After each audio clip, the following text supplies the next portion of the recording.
Hey, y'all, it's your girl, Sean LeRae, and welcome back. Y'all know what it is. It's Wednesday, and y'all know that means it is time for Boss Talk. That's bold, one of a kind, sensational superstars, and that's each and every one of you.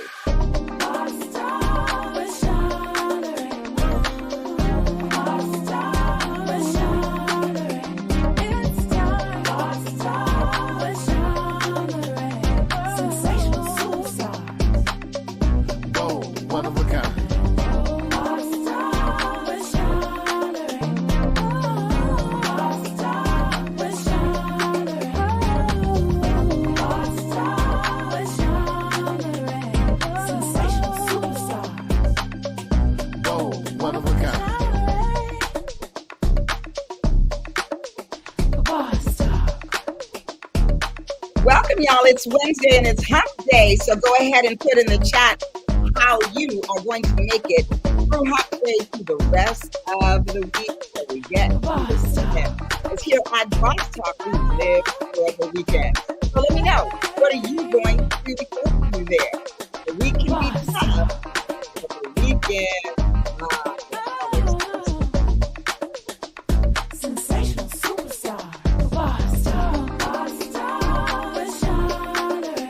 Boss Talk. Boss Talk. We're shining. Boss Talk. Boss Talk. We're shining. Boss Talk. Boss Talk. We're shining. It's time for shining. Boss Talk. Yes. And thank you for joining me tonight. It is Wednesday. It is hump day. And it is also Wellness Wednesday. So let's just take a moment because, the middle of the week can be very hectic. And that is why I chose that as my day off. Now, for me, a high energy person, my day off might look different than most people's day off because every Wednesday, I don't just relax and recline or kick back and chill. I do things, but I do the things that I love and the things that pertain to Sean LeRae personally. Now, I do get some business in there. And so today, I did a little bit of business. I had some time on the 405, so need I say more.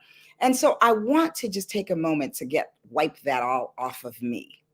And so if you'll just breathe with me for just a few minutes, so we can get rid of some of the stress that just comes from the California LA traffic. You don't even have to be from here to know about LA traffic and the 405.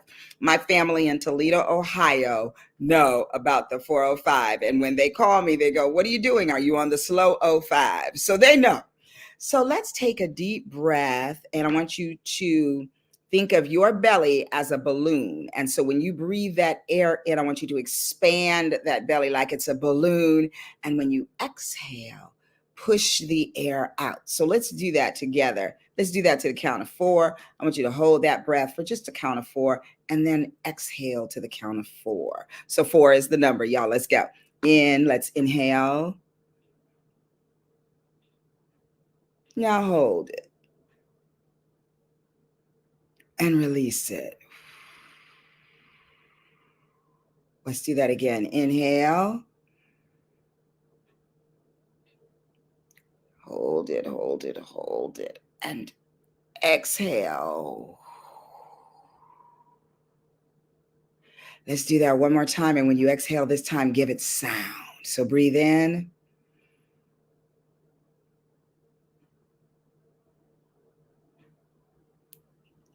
Ooh. Yes. Bring those shoulders up to your ears and let it drop.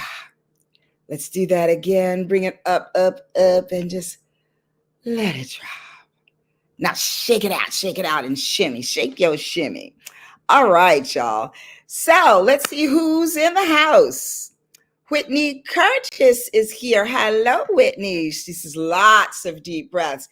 Yes, thank you, Whitney. And is this your first time? Are you a first-time boss talker?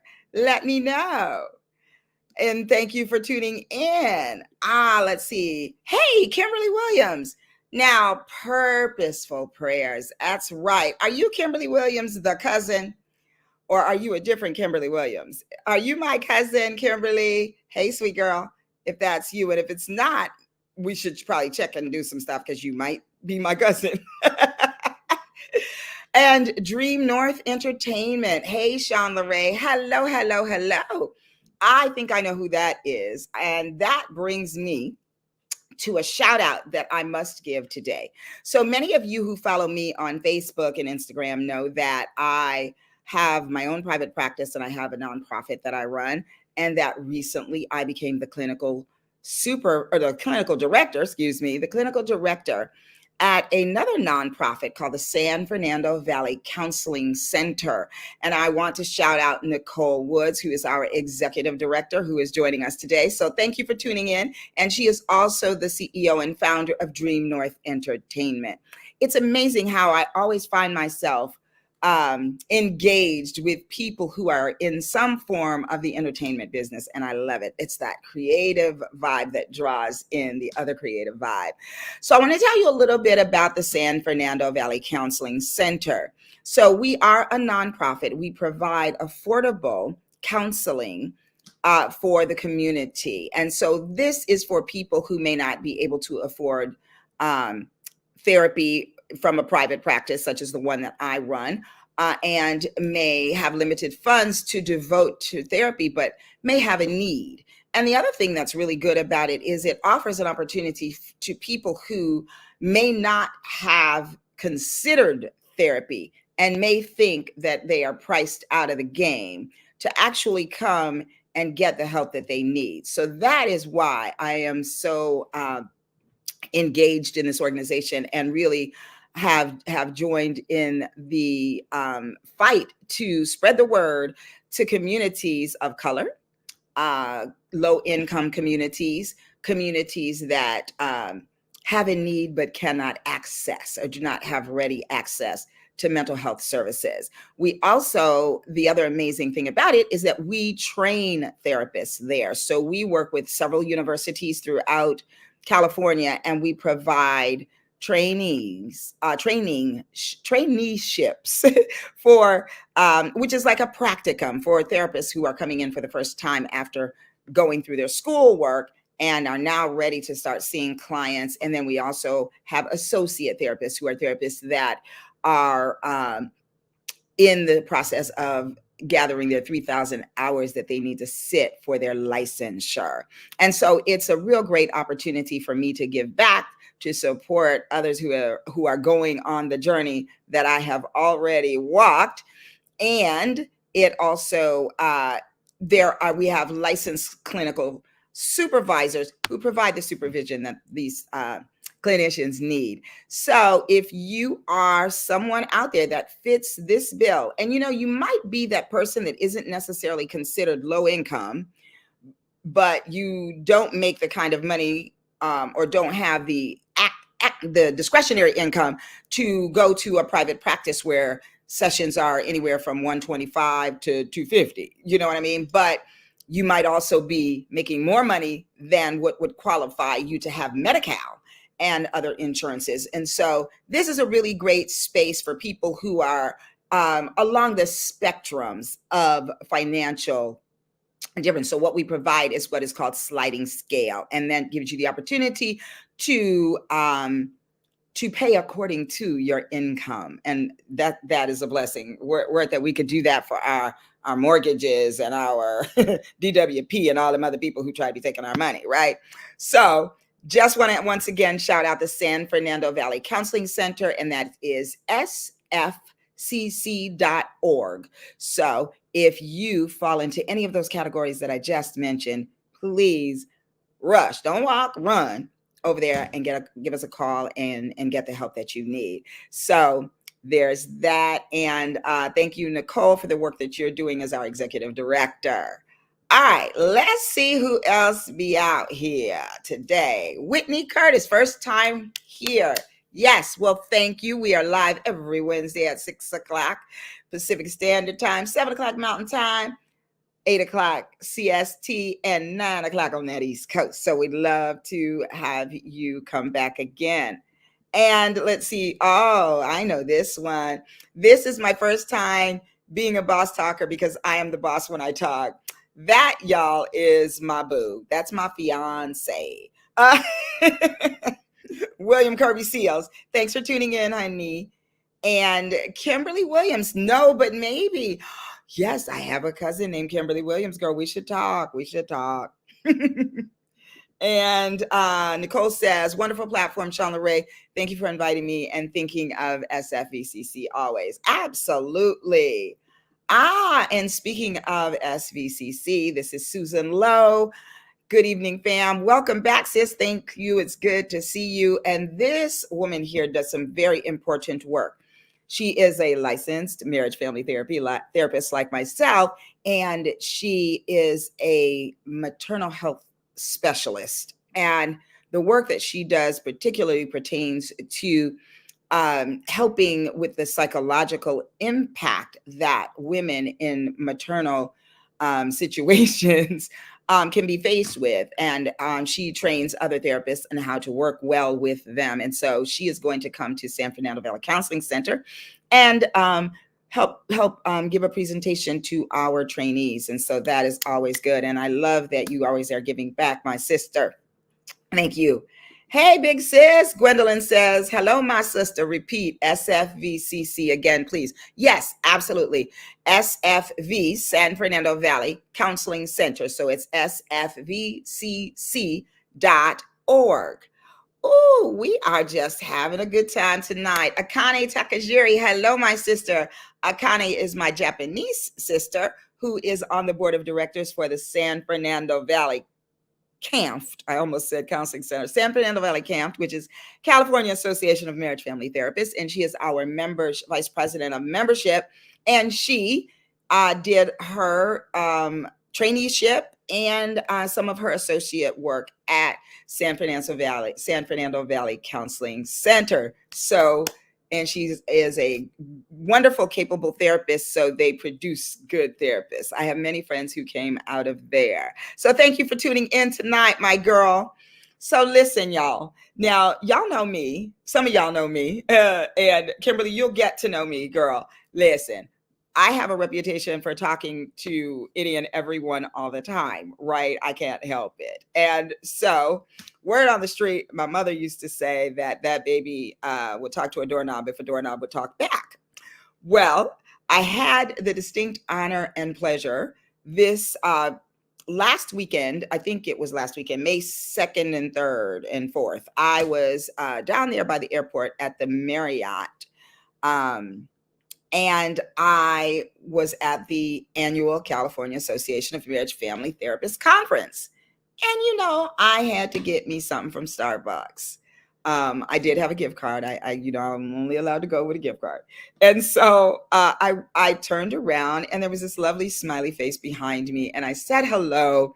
And the rest is history, y'all, because we have become good buddies already. We are sister friends already, and we are figuring out ways that we can change the world. And so I want to tell you about my guest tonight.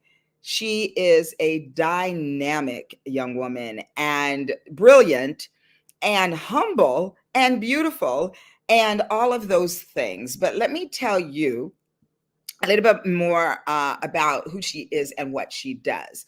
So her name is Dr. London Moore, and she is a passionate teacher, coach, leader, and researcher. She has done extensive work in teacher and leader development, culturally relevant instruction, executive coaching, diversity, equity, and inclusion and justice work, business development, and student-centered learning.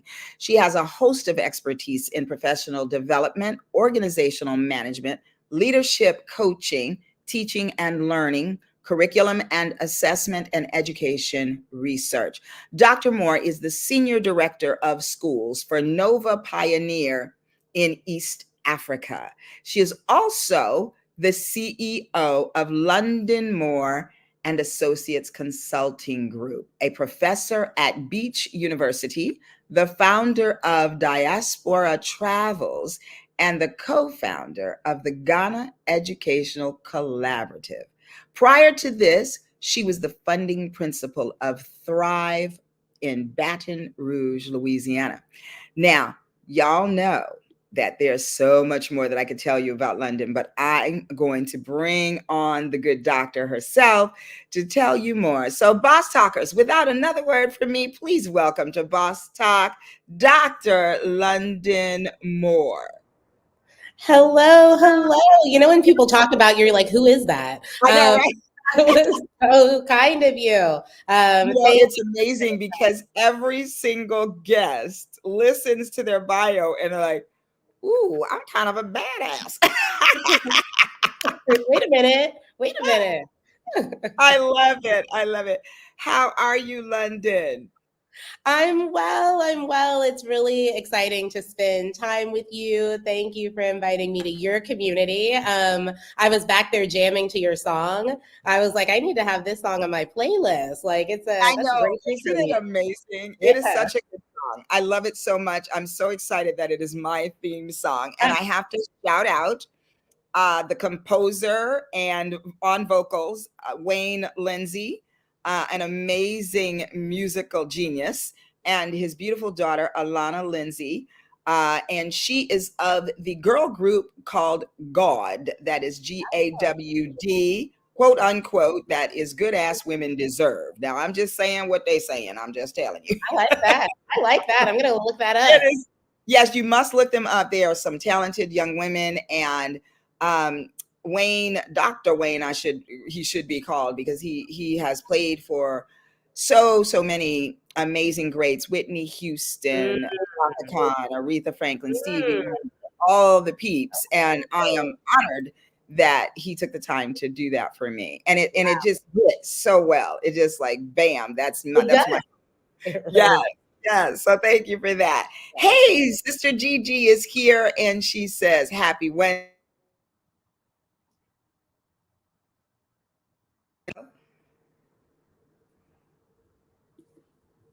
Am I back? You're back. You know, it wouldn't be the internet without just a good little like one A technical glitch. Absolutely. Let's see. Also, Dottie LeBeau. Dottie LeBeau, welcome. Oh, In. Now, is she one of your people? yeah, that's my aunt. I haven't talked to her in ages. I hope you're well. I need to call her. Hello, Aunt Dottie. Thank you for tuning in. She says, to God be the glory, my niece. I am truly honored. Absolutely. Yeah. Well, you have quite a niece, Aunt Dottie. Quite a niece. And Gwendolyn says, yes, you are back. Thank you. Now, I feel like you have to meet Gwendolyn before you go. We were so close, Gwen. We were at Simply Wholesome earlier today, lunching it up a little bit. Right. So I love the way that we met. I love the way that we connected. Me too. Yeah. So tell us a little bit about you. And I am just dying to let the Boss Talkers know how you got all the way over to the motherland. You know, I think it's what you and I were talking about the other day. My grandma, when I was young, was one of those people who had all the sayings. So I think several of us, have that grandma or that grandpa who had all the best sayings. But my grandma was consistently telling me in life, pray for purpose. Like consistently pray for purpose since I was young. My grandma was also one of those people. She was one of the first integrated teachers in LA. And so she knew a little bit about the school system. So she put me in, like I grew up in Inglewood, and she put me in school on the other side of town, in the Palisades. Like this could be a much longer conversation, but lied about our address, put me in school on the other side of town. So I feel like I grew up very early, knowing that like there's a very, very big disparity between codes, right? That has nothing to do with how smart you are. It has nothing to do with like your potential. It's really all about opportunity and access. So early on, I was very committed to thinking about like, what does this mean to have a situation where you spend your life pushing back on that? I thought I was going to be going to law school and it was going to be through the criminal justice system, but God had other plans. I went to school out in Boston, at Tufts University, and they're very big on study abroad. So, but I felt like I was abroad. I was like, Boston is cold. What is the snow? I was like, this is a lot. So in my mind, I was like, I'm abroad. And see what you're talking about. Ooh. I was like, my roommate saw me and she was like, so what are you wearing for the winter? And I was like, I mean, this jacket's not okay. Work. Yeah, I need a puppy. What's that? So it was one of those things where I was like very committed to just staying in Boston. But in college, there comes that time where you really care about what other people think a lot. And so I was like, let me just, apply to the study abroad program, but one I probably won't get into. So I'm like looking at the list, which one has like a very small % chance that I will get in. And saw Tufts in Ghana. So I was like, oh, great. They only accept a few kids a year. I'll just go bomb the interview, done and done. And then I can continue to stay in my frozen Boston tundra. And, of course, as it would have, they're like, why do you want to go to Ghana? I was like, oh, because I'm Black. I was like, great. They'll definitely not accept me. That's a terrible answer. Done and done. Nothing deeper than that. Of course, they accepted me. I call it get this call from my mom, cussing and fussing. How would you not tell me you're going to Africa? And I was like, oh my God. But it turned out to be one of the best mishaps that it truly changed my life. I went to Ghana my junior year of college, studied abroad there for about 8 months at the University of Legon, met friends who became family, just completely changed my perspective on identity, on privilege, on power, on myself. And so I ended up getting completely off the law school track. I taught in a village school there for a while, and then got on the education track. And the rest is kind of, as they say, history. I became a principal in Louisiana, and now I work with Nova Pioneer in East Africa. But it was one of the best decisions, fated decisions, I think, purpose-driven decisions that ever happened was studying abroad in Ghana. So I encourage everyone. Yeah. I love that. Now, you said a lot in there. I'm going to go back because you kind of just skirted over some pretty important things. So first we want to holler at Danielle Davis Wallace, who says, I'm logged on London. Good to see you. Hey, Danielle. Hey, Danielle. Thanks for tuning in to Boss Talk, girl. Thank you so much. Now, you became a principal in Louisiana. Yeah. So you went abroad. And let's go back a little further because I want to talk about the grandma thing because my grandmother, Queenie Mae. What was your grandmother's name? Mary Jones. I like Queenie Mae. That's a good one. I like that. Yes, she was Queenie Mae Williams and came from the Hills. And I don't mean the Hills like this, but her family name was the Hills. But they lived in the Hills too, so that kind of works. But she had so many sayings. And when I was living in New York, I had a dear friend, Portia. Hey, girl. And Portia had a grandmother called, I think her name was Ma Brown. And we used to talk about our grandmothers and these sayings all the time. And so sometimes we would talk in what we called grandmotherese. So one day we were shopping and it was hilarious because people were looking at us. They were like, because we were good. So I would say, Portia, girl, what is? I said, look her right here. And I held up this skirt. And she goes, this is skirt. I said, a skirt. Good child, honey, look like a postage stamp to me. And then we would keep a straight face. And good. Oh, that was good. Good. Some of the things, like for instance, I came over. My grandmother said, "What is that you got wrapped around your hips?" I said, "That's just a skirt. That ain't no skirt. Look like a postage stamp to me." In other words, that thing is way too short. What are you doing? And so, just all the things. Yes. And it's amazing though. None of it leaves you. Never. It never leaves. Your grandmother said, "Pray for purpose." Yeah. My grandmother said, both of them, Mayzola, that's the other grandma. Mama. Mayzola and Queenie Mae had the same saying, one word difference. They both said, to she who much is given, much is required. They used to not say no she, but they made it work. Yeah. And one said much is given, what much is expected. The other said much is required. And so my hearing that voice is how I went back to get my master's to become a therapist. Oh, I love that. I And love that. so I love that we have these people who sow into us, Absolutely. and Absolutely. then we get to reap the benefits of that in our own lives. That's so Absolutely. amazing. It's true. That's That's so beautiful. definitely true. So yes, you became a principal after praying for purpose, Yep. going to Ghana unexpectedly. Now Very. we didn't talk about this, but we have the law school thing. Yeah. Everybody, I was going to be a lawyer. They say anybody talk as much as that baby ought to get paid, and they thought law school was the way to go. And I'm a dropout. Hallelujah. Thank you. And so tell me, what was it that made you think that law was your path? That's a really, it's interesting, like looking back at it. I mean, I think that I just had this idea in my mind, right? That like there's so, especially, no, I mean, all across the world, not just in the US, like all across the world, there's so many inequities, right? Like it is abundantly and absolutely true that there are so many systems that don't work for people that look like you and I. You know, Yes. I think that's just, and I think early on I would just see the vast inequity that existed. And so in my mind, I was like, one can really fight that in the courtroom. You know, like one can really look at situations that are happening and have an impact in that way. So I was like, I did an internship at Children's Legal Services and all of that. You know, I think I got to a place when I started working in classrooms that I was like, you know, but how can we prevent this from going to the courtroom?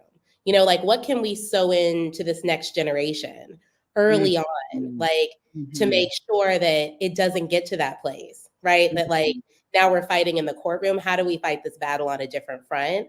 And how do we sow into, you know, people that look like you and I so much earlier, and in a much more global way? And so that's, I think, where the turning point happened. But I think that's why in the beginning, I was very invested in the legal path. Yes, yes. That's not in a while. That's a good one. Yeah. You know, Dr. London, it's amazing to me to hear you speak because I know how old you are and how old you are not.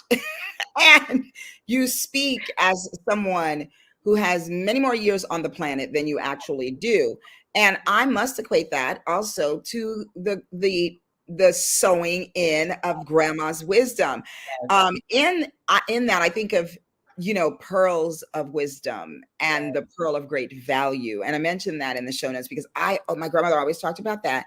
And looking at ourselves as valuable as that pearl. Mm.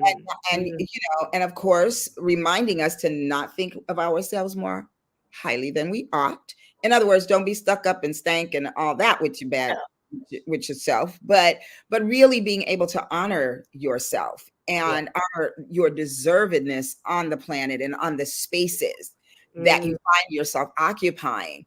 And so it is so wonderful to see a young woman like yourself talk about future generations too, because I think your generation, particularly, are you an Xer or are you a millennial? I'm like, I guess I'm a millennial. I guess I'm a millennial. I like, yeah, I guess I'm a millennial. Yes, yes. And that, you know, the stigma of that is that your generation is more about self. Yeah. But I run into I think there are distinct differences. There's this set and that set. And you happen to be of this set that is about changing the world and in different ways. Because there was a time that the only way to do any of these things was to become a lawyer and to have that kind of a voice. But now there's so many other platforms that one can choose. True. And I love that your choice was through education and education globally. So that is so amazing. Let's see what the folks are saying, and then I want to let you talk to that. So Gwen says, "Yep, we unfortunately as Inglewood homeowners had to educate our kids outside the city in the 80s and forward through mid 2000s with our youngest. And EDU in the city education is still sadly extremely challenged." Yeah, absolutely. Let's see who this is. Thank you, Gwen. Victor A. Caldwell, thank you for tuning in, sir. He says, I am so proud of you. Keep up the great work, sister. I have the biggest smile watching you. Oh, that's so nice. Now, who is that person? That's my brother. That's my older brother. That's my older brother. Yeah. Oh, hey, Yeah. brother. Yeah. I Yeah, like posted this on Instagram and all of a sudden all these really great people are on this call. This is great. I love it. I love it. Victor, thank you for tuning in. And you're absolutely right. I know that you are smiling well because she is doing amazing things in this world. So tell us, you were the principal in Louisiana. What Yes. was that like for you? I mean, I laugh about this looking back. So, full transparency, I became a principal at 24. I literally, I coach a lot of principals and deans now, and I'm like, that was a terrible choice. Nobody should become a principal at 24. I had a whole lot of personal growing up to do, but it was one of, I think, the most profound experiences I've had. So, I was a principal at a public boarding school. Kimberly Williams, who's on the call, she and I worked at Thrive together for a while. And I think what was just so profound about that is like Thrive was built for students who, were just lacking the opportunity. So kids where it's like the regular K-12 system had failed them for whatever reason. They had different challenges like in community and home, that sort of thing. So the idea was that you could spend the week at school and being fully immersed in school, being fully given all sorts of opportunities and accesses that perhaps you wouldn't have been given otherwise. But I think I was a solid principal, but I think like more than that, I think I like really learned from those students. I think like fundamentally, like when I think of Malik, Ron, just these kids that really transformed me as a person. I think like you just find so much resilience in this next generation, like really kids who want to do things differently, who see what's going on in society and want to think about how this world could be different. If they're given that opportunity and access. So it was wild. I mean, 612 boarding for anybody that's a teacher or principal, teenagers in boarding school is an adventure all by itself. I have stories for days, like great stories for days.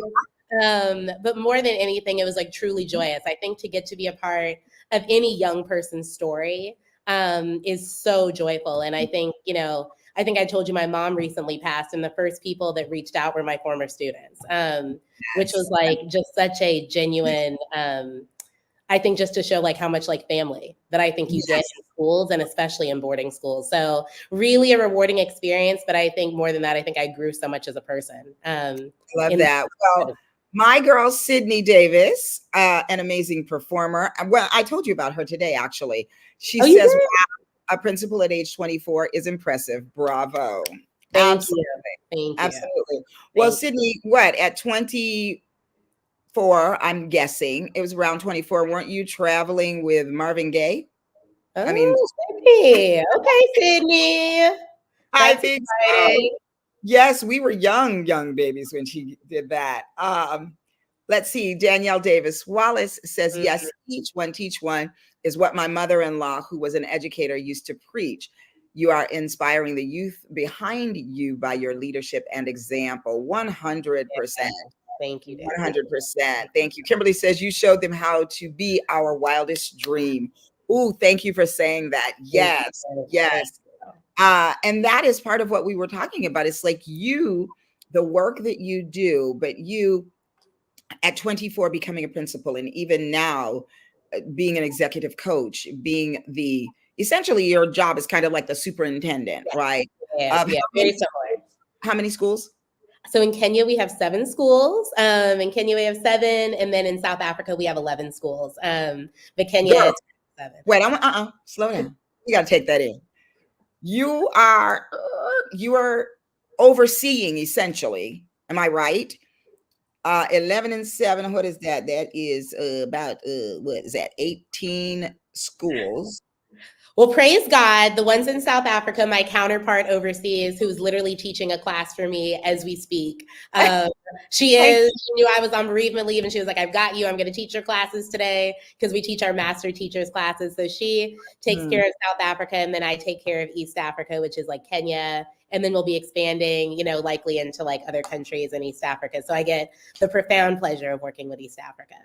That is amazing. So do you ever take a moment though and breathe all that in and really grasp the like magnitude of the work that you're doing?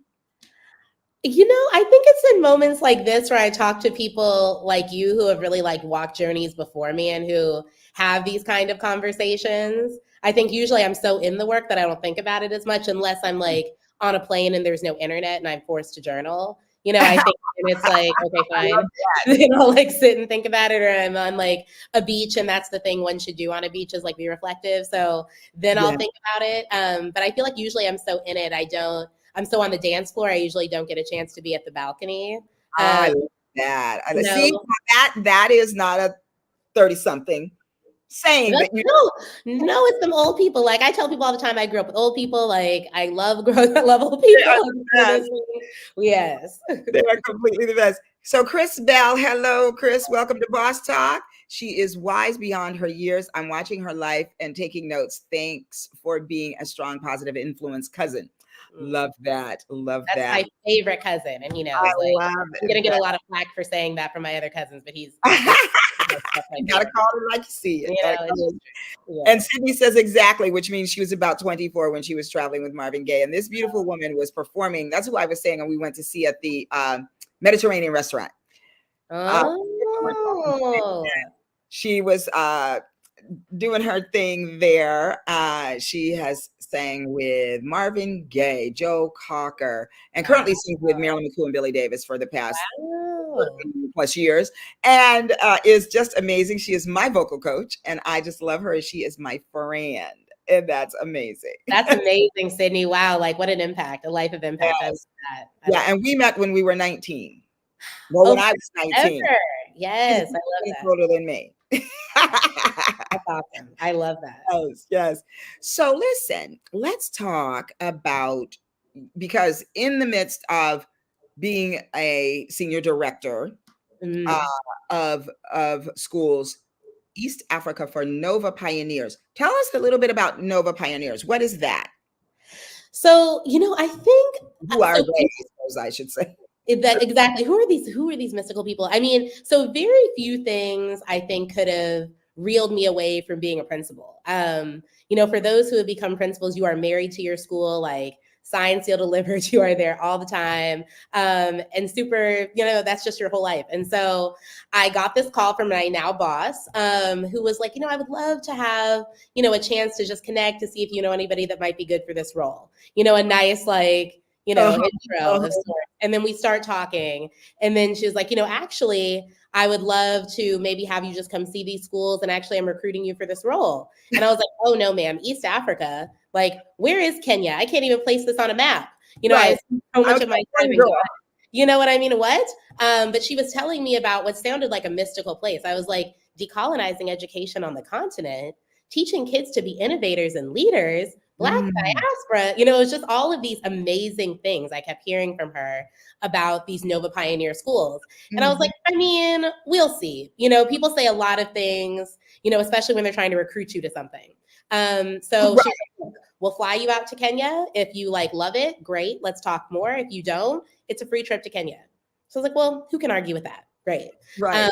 but I went out there and it was everything that she said. So Nova Pioneer is really thinking about how do we decolonize education on the continent. A Ooh, lot wait, of girl. I know, just like let it sink in. It's one of I those said, like, yes, yes, say that one more time slowly. That's beautiful. yes. Like we are really thinking about how do we decolonize education on the continent. Um, which I think immediately I was like, say more, And so when Mhm. you think about education in a lot of places, not just on the continent, but a lot of things are still similar to how they were during colonization. It's a lot of like sit and get. A lot of countries still have the test that's very similar to like the British system, where it's a very intense exam at the end of the year. It's a lot of like, I say you write, I say you write. No thinking for yourself, please no, which Right, was very much which made sense during colonization, right? Like right. You need during to think the way colonization, I tell you to think. do exactly as I say, right? Mhm. And so, but we're obviously past colonization, but I think there's a lot of remnants of it that still remain. Mhm. And some of those I think we find in the education system when we don't think about things like teaching inquiry instruction, right? Like teaching students to question, right? Teaching students to analyze, teaching students to create, teaching students to question me no matter what my title is, because maybe I'm just thinking of one perspective. Teaching students to like push limits. Like, so our classrooms are very different. I mean, it's a lot of the students like really guiding in the classroom. The teacher is the facilitator, but the students are really in charge of their learning. We use inquiry instruction. So like that 5 E's model to really think about how do we make sure that the students are in the driver's seat of their learning. We use project-based learning in all of our subjects. So our students are creating, we've developed an innovation and leadership curriculum. So our students grades 7 and up have classes twice a week that really focus on how do you think about building students into innovators and leaders. So, you know, our 7th graders take like a course on empathy. So thinking about, you know, let me hold room for what are my emotions? What are your emotions? Oh my How do I gosh. make space for both? Yeah. You're building beautiful human beings. That's the hope. That's That's the hope. amazing. That's Oh the my hope. gosh. So I know that, so we have one message from my William, and I know that when you said that about like teaching from a place of inquiry and asking questions of the instructor and the powers that be, that he Mm, probably be writing something. He might be writing it right now. It's a beautiful thing to see adults invested in the children who will actually change the world to a better place. Absolutely. amen. Absolutely. Amen. And Amen. Kimberly says, exact quote, Kenya, that's not Ghana. I don't think so. That was you, huh? It was. I was like, Kenya, where is that? I was like, wait a minute. I thought I was going to Ghana. I Apparently not. love it. Apparently not.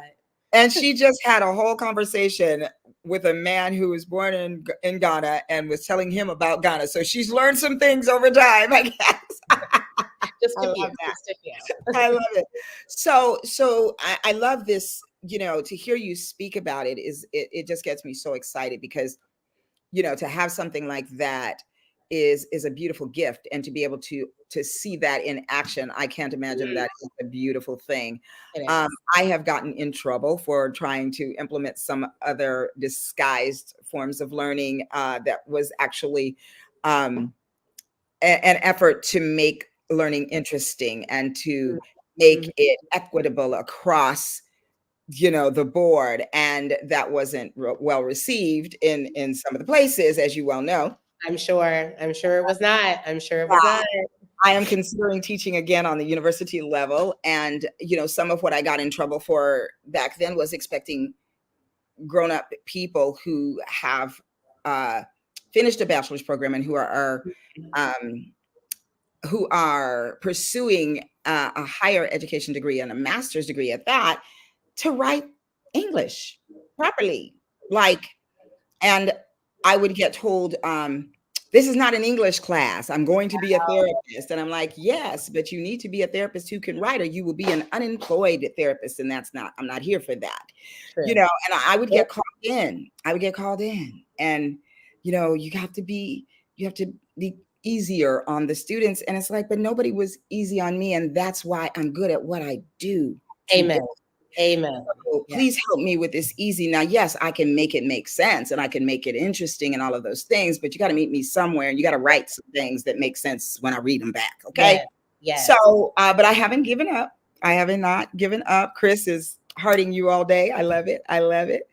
And so tell us about your other endeavors, because there must be, are there like 28 hours in a day in on the continent? And look at who's talking. But you do a lot of other things in the midst of all that you do for the pioneer people and all of that. So talk to me about what are the things that are your passion projects that you engage in on the side? You saw me start immediately laughing when you said, like, where do you I get your know. 28 hours? I was like, I feel like you have 37. At least.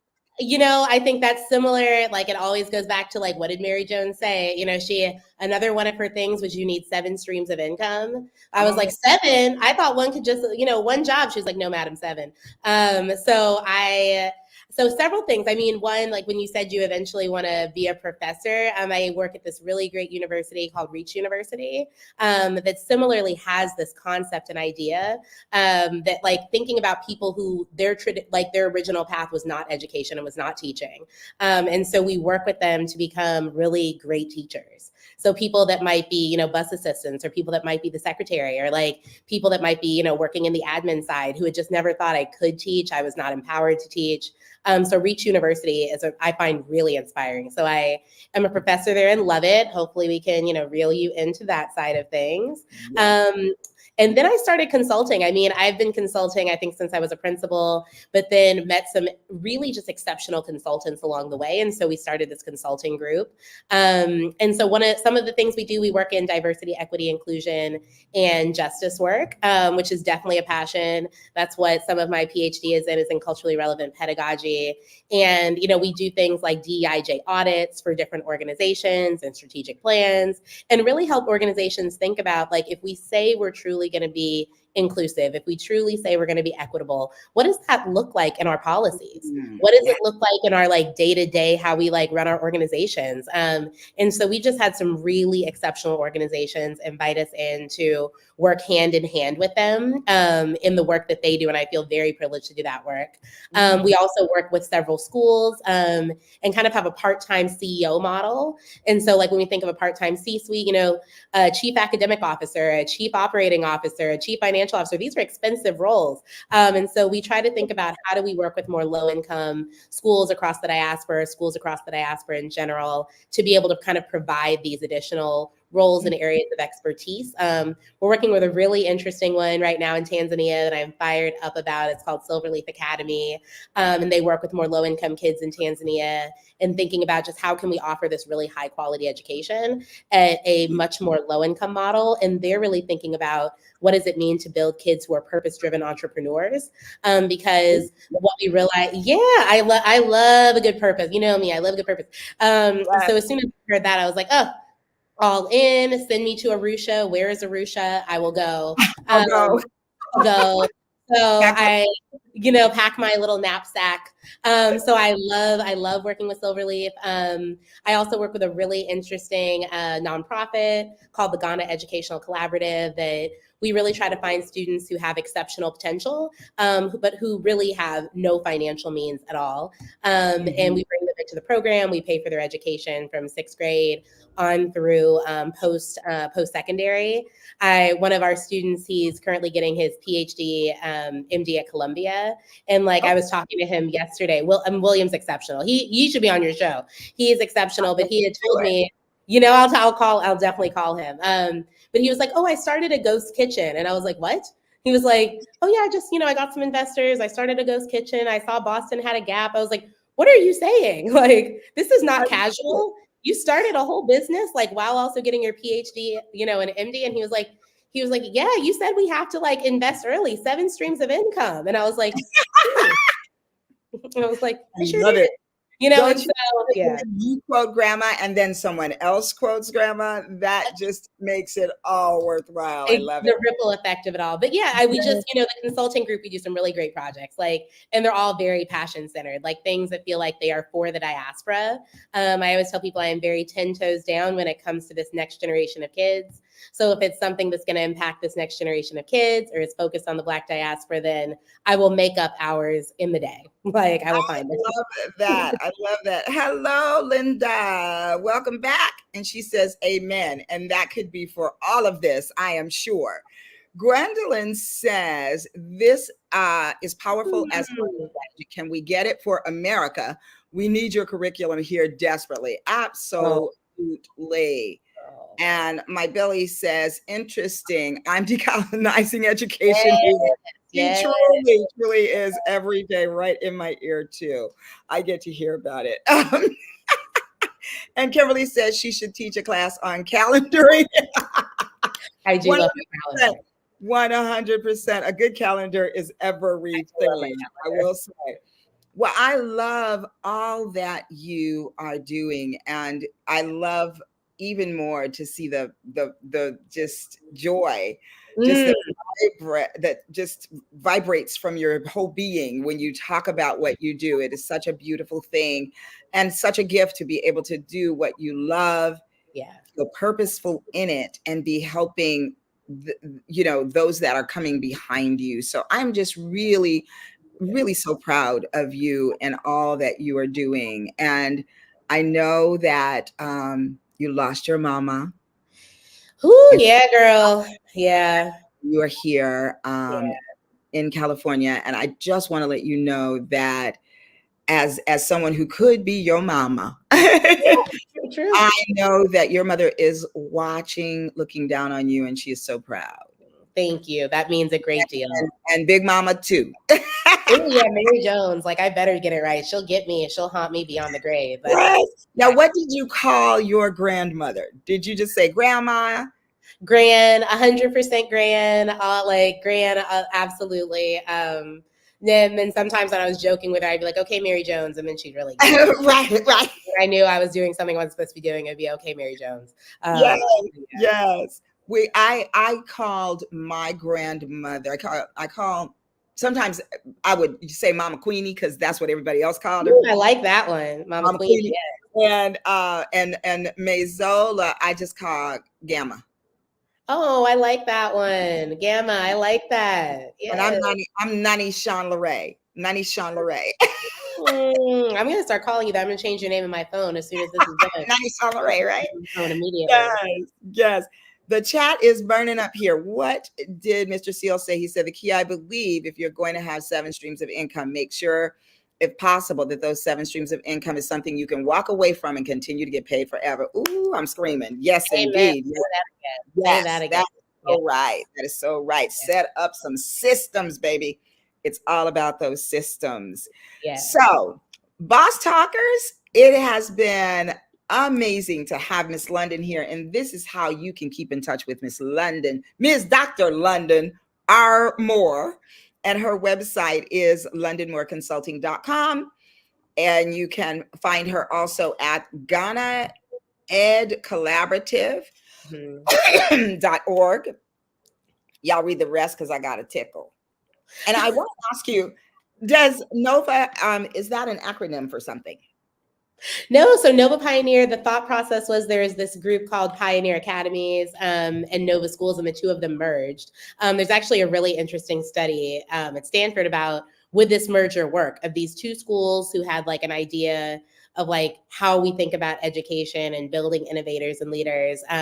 Because we're on, I mean, the majority of this next generation of students currently is on the continent and we don't have enough jobs, you know? So when we think about this next generation, how do we think about their K-12 education? So they were doing something different in South Africa than in Kenya. And so they said, you know, let's merge, which, you know, not all mergers work. And so the Stanford study essentially says the merger wasn't going to work, but we are celebrating 10 years in July. And so I think the merger has worked, which is really, I think, just exciting to see what is kind of come from that merger of schools. I mean, those Nova Pioneer alumni are just exceptional. And I consistently work with folks in the US to think about how can we partner more so it's not just benefiting the continent, but across the diasporas and thinking about African-Americans, our students from the Caribbean. I think one of the biggest things is we don't do more together across the Black diaspora. Yes, and that is something that I have always had an interest in sort of bridging the gap. 100%. I'm deeply committed. I love that. So Gwendolyn says, let's talk living environment where quality of life. The propaganda agenda here has Blacks fearful to travel. What say you for living American middle class expectation over there? Yes. Gwendolyn, I'm living my best life. Gwendolyn, I'm never moving back to the US. I'm going to keep the blue passport. It is helpful for travel, but I mean, I am living an amazing quality of life there. I tell people all the time, like, I live in a 3-bed, 3-bath, beautiful high-rise apartment that's $650 a month. Like, yes, I have like this amazing woman who literally like makes sure my life runs. She like does all my like cooking and cleaning, and it's like $150 a month, which is considered well paid. Like, I mean, this cost me $40, Gwendolyn, with the hair and to put it in. I mean, it's just like the quality of life for the cost, it can't be beat. And then I've never felt unsafe in Kenya nor Ghana. I have always felt very embraced by Kenyans and Ghanaians, like immediately as family. Like, I think I didn't go with the perception of like, I'm searching for my exact roots. I think, unfortunately, as African Americans, I don't think we'll exactly find that 23andMe or not. But I do think there are people there who are, going to say, like, somewhere down the line, we were all family and like embrace it as such, and who have this belief of us moving forward together as a Black diaspora. And I think that, like, to me, part of this propaganda is to ensure we don't move forward together as a Black diaspora. Absolutely. And anything that I can do to usher not that and have us move forward as a Black diaspora, I will do that. So if you ever want to come to Ghana or Kenya, please let me know. I am happy to help you out with your trip. It will be the best thing you ever do.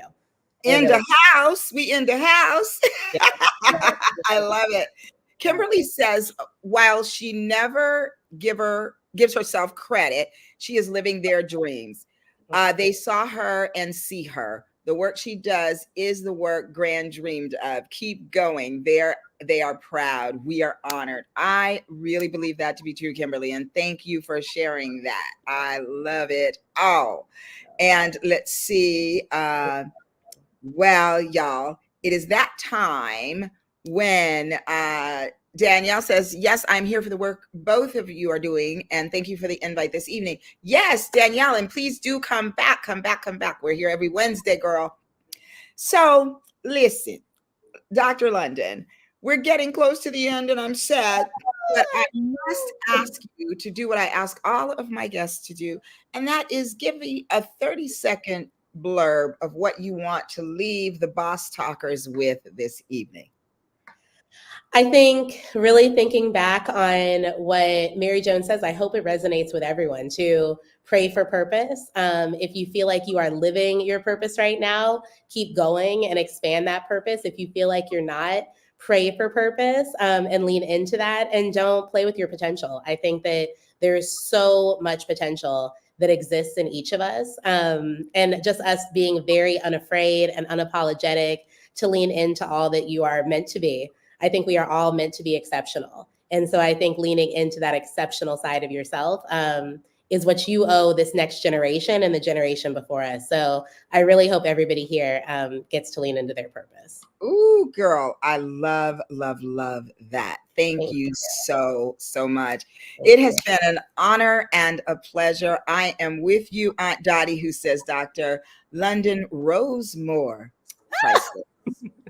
I can't say nothing else. That is absolutely the truth. Gwendolyn says, let's go. Thank you for sharing this healthy perspective on African travel. It was part of what we encouraged at Black Women's Network Conference last October, and we plan to continue. That is absolutely true.